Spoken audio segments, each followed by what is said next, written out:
వైశాఖ మాసం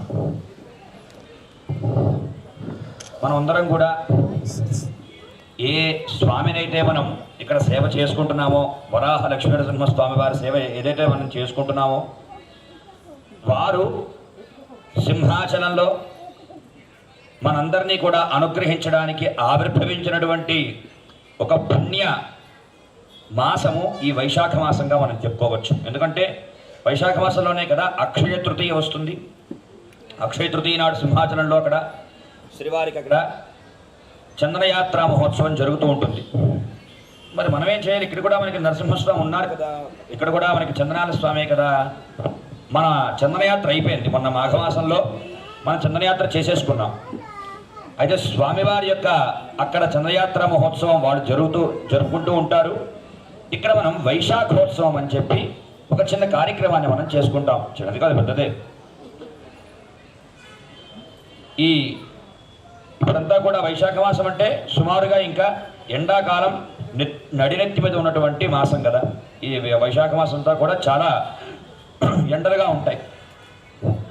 ఆ ఎండల నుంచి మనందరం కూడా బాగా ఎండలో బాగా చెమటతో తడిసిపోయి ఇంటికి వెళ్ళిన తర్వాత మనం దేనికి రిలాక్స్ అవుతాం? బాగా స్నానం చేసి శుభ్రంగా ఏసీలో కూర్చుని ఏదైనా మంచి మ్యూజిక్ వింటే కదా మనం రిలాక్స్ అవుతాం.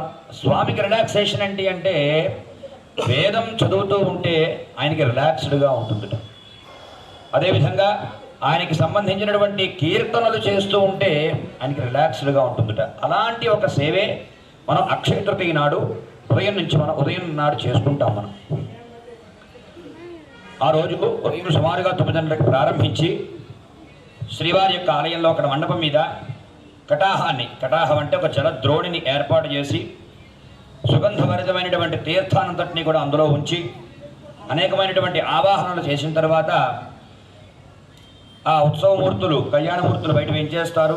చందన స్వామి యొక్క ప్రతినిధిగా వారికి మనం చందనాన్ని సమర్పించుకొని చతుర్వేదాలని, చతుర్విధ వాయిద్యాలని, సంగీతంతో కూడా శ్రీవారికి మనం ఆ వైశాఖోత్సవ కార్యక్రమాన్ని మనం అంగరంగ వైభవంగా చేసుకుంటాం.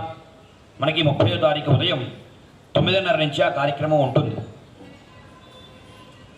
స్వామి ఆ వేదానంతటినీ కూడా హాయిగా విని, ఆ సంగీతానంతటినీ కూడా హాయిగా విన్న తర్వాత ఆయన ఆ జలద్రోణిలో జలకాల ఆటలు ఆడుతాడు స్వామి. చాలా విశేషమైనటువంటి సేవ. మనందరం సింహాచలం వెళ్ళమో అక్కడ మనకి దర్శనం దొరకదో అనేటటువంటి ఒక సందేహంతో స్వామి మనందరికీ దర్శనం ఇవ్వడానికని ఇక్కడికి వచ్చాడు. అక్కడికంటే ముందే ఇక్కడ మనకి దర్శనం ఇచ్చేశాడు కనుక అక్షయ తృతీయ నాడు మనం ఈ సేవని మనందరం కూడా ఇక్కడ చేసుకుందాం. మనందరం కూడా ఇంకా అక్కడికి వెళ్ళి దర్శనం చేసుకున్నటువంటి ఫలితమే మనందరికీ కూడా దక్కుతుంది.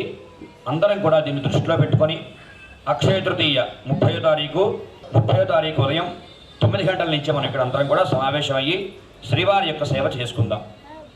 అదేవిధంగా ఇంకా ఈ నెలంతా కూడా మనకి విశేషమే. వైశాఖ మాసం అంతా కూడా విశేషమే.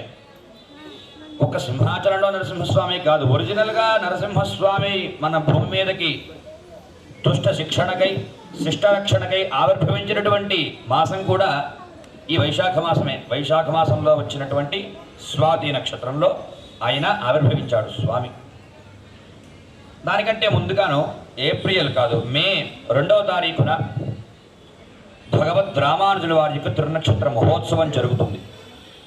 రామానుజుల వారు అంటే తెలుసా మీకు? కరెక్ట్గా తెలియాలంటే శంషాబాద్ ఆశ్రమంలో చిన్నజీర స్వామి వారు ఏర్పాటు చేశారు కదా 216 అడుగుల విగ్రహం. అందరూ టీవీలో అది చూసే ఉంటారు కదా, సమతామూర్తి, స్టాచ్యూ ఆఫ్ ఈక్వాలిటీ. ఆయనే రామానుజుల వారు అంటే. ఆ రామానుజుల వారు ఇప్పుడు మనం ఈ విధంగా ఒక దైవ సేవ చేసుకుంటున్నామన్నా, తిరుమల శ్రీ వెంకటేశ్వర స్వామి వారి దర్శనం చేసుకుంటున్నామన్నా ఆ చలవంతా కూడా ఆయనదే. వారు ఏర్పాటు చేసినటువంటి ఒక దివ్యమైనటువంటి అనుగ్రహమే అదంతా కూడా. వారిని మనం జగదాచార్యులు అంటాం. అందరికీ కూడా గురువుగారే ఆయన. ఆ యొక్క జగదాచార్యులు అయినటువంటి రామానుజుల వారి యొక్క దివ్య కైంకర్యాన్ని తిరునక్షత్ర మహోత్సవం అంటే పుట్టినరోజు, ఆయన యొక్క జయంతి అన్నమాట. రామానుజ జయంతిని మనం ఆ మే 2వ తారీఖున మనం చేసుకుంటాం ఉదయం. అందరం కూడా దానికి కూడా అవకాశం చూసుకుని అందరం కూడా కలుద్దాం. తరువాత మనకి మే 11వ తారీఖున నృసింహ జయంతి చెప్పుకున్నాం కదా. స్వామి స్తంభంలో ఆవిర్భవించినటువంటి రోజు. ఆ వైశాఖ మాసంలో వచ్చేటటువంటి స్వాతి నక్షత్రం.